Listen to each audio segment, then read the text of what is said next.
Hey guys, it's Danielle, and today I'm here with my October wrap-up and November TBR. So this month I did better than the last couple of months. It's still not great, it's still no July, but I read 5 books this month and started a 6th, but I didn't get to finish it before October 31st ended. So I will show you that one later. But I'm really proud of the 5 books that I read. I read some good books and some not great books. It wasn't a hugely great reading month for me, like quality wise, but I'm getting some books off of my TBR. So that's good. So let's get started. The first 2 books I read in October, I have already talked about earlier in another video because I'd already finished them by the time I filmed my October TBR. And those were The Secret Circle by L.J. Smith, and these are the 2 bind-ups of the 3 books in the trilogy. I've already talked about these quite a bit in my videos. I have written a review of the entire series on my blog, so I will link that below. Ugh. So I will link that below. But basically, these are kind of just fun, not great. They're not the best written. I'm really struggling for words today, guys. I ended up giving these a 3 out of 5 stars. They were entertaining and I read them because of the show, but they weren't the best reads I've ever read. They are not well written and the plot is very predictable and the characters are really annoying and one-dimensional. So if you like L.J. Smith, you'd probably like these books. So if you've read like The Vampire Diaries, you would probably enjoy these books. So if you're an L.J. Smith fan, I'd say give these a go. Next, I picked up This Is Not a Test by Courtney Summers. Like I said in my TBR video, this book is described as a cross between The Breakfast Club and zombies, and that most of the reviewers say that it's really a contemporary novel that just happens to have zombies. It's not really a zombie book. I have to disagree. I kind of think it's both. Once you read this book, there's a lot of the contemporary issues and it's really character driven. That's the thing. It's really character driven instead of being super plot driven, which I think applies more to contemporary than usually zombie books. But when there are like zombie encounters in this book, they're super intense and gory and bloody and just what I want out of a zombie book. So I think it's kind of both. I think if you like contemporary, you'd like this. If you like zombie books, you would like this. It kind of crosses over for both genres. So I gave this book 5 out of 5 stars. I absolutely loved it. I found out the next day, I think, after I read it, that there is going to be a sequel to this book. It is not, however, going to be a full print book, like full-length novel. It is a novella, short e-book sequel, but I've never actually bought an ebook, but I will be buying the sequel to this because it is that good. It's just super character driven. All 5 characters are really like well drawn and you feel for all of them. This is so good. This is my first Courtney Summers book, but if you've read any other Courtney Summers book, I'm sure you would like this as well. I am definitely going to read more of her books in the future because I absolutely loved her writing. It's really beautiful, but it's really straightforward as well, which is amazing. Highly recommend this book. Like I said, 5 out of 5 stars.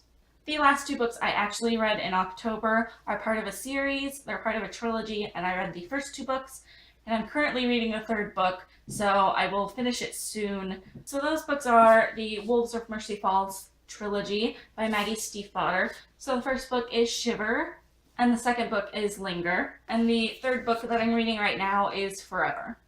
These books follows, that's not subject-verb agreement.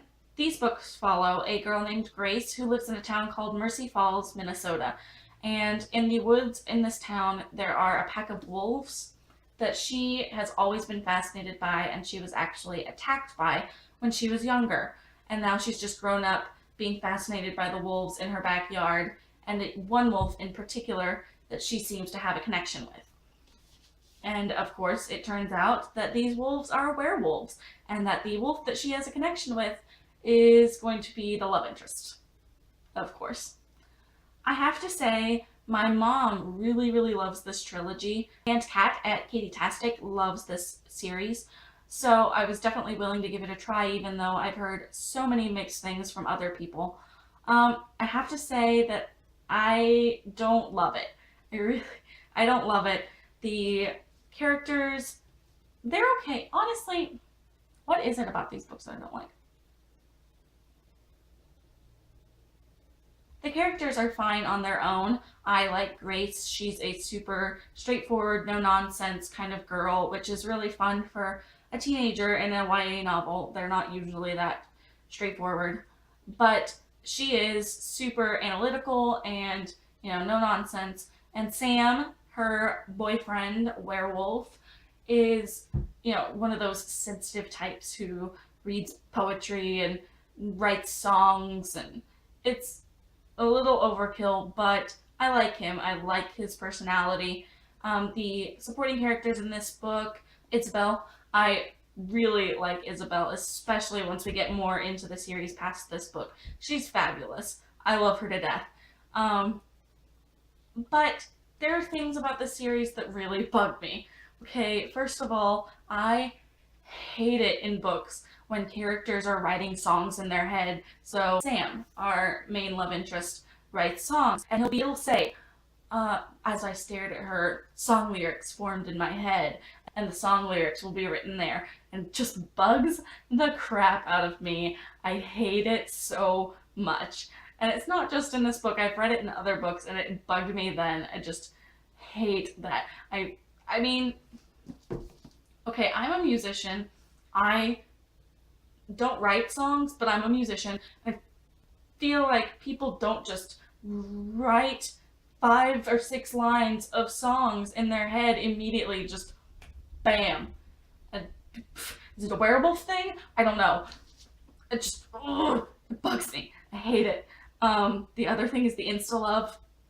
It's so insta-lovey. So insta-lovey.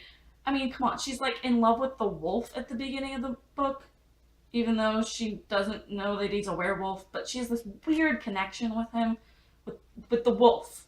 With the wolf. So then once he turns into a guy, she's like, oh, he's a guy. I like him. It's very fast. It's very fast. Things happen very fast between them in this book, but nothing else happens fast in this book. This book is kind of boring for a lot of the book. A lot of this book is just them being together and trying to keep him from turning back into a wolf. That's what happens in this book.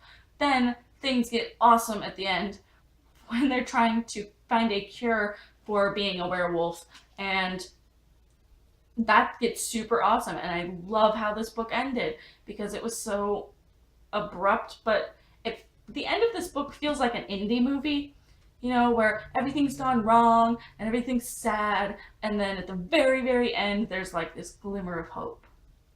And it's like, that's how it felt. It felt like an indie rom-com or something. So I really liked the ending of this book, but the rest of it was kind of annoying. So I haven't rated this book yet. I will let you guys know what I rate each book and the series once I finish the third book. This book got better. This book is better than the first book. So we're moving up. I like the introduction of Cole, who is one of the new werewolves in the pack, and his kind of dynamic with Isabel is fabulous. I love them. I like them better than Grace and Sam. Grace and Sam kind of annoy the crap out of me sometimes. But I definitely did like this book better than the first book. So this one also ended kind of weirdly, like the first book, but I didn't like the ending of this one as much. In the first one, you get the climax, and then there's the denouement, and then the very, very end, kind of abruptly. There's not a huge wrap-up. This one, there's like a climax, and then the next page is the end. The climax happens, and then that's it. You have to find out what happens in the next book. This book starts later after the second book ends. There's a time gap, which kind of annoyed me because now we're trying to figure out what's been happening in that time gap. So far, I'm only about 60 pages into this book, and it's slightly boring me again. But Cole, I like Cole. Cole is awesome. So more Cole, hopefully, in this book. And then there's the Cole and Isabel book.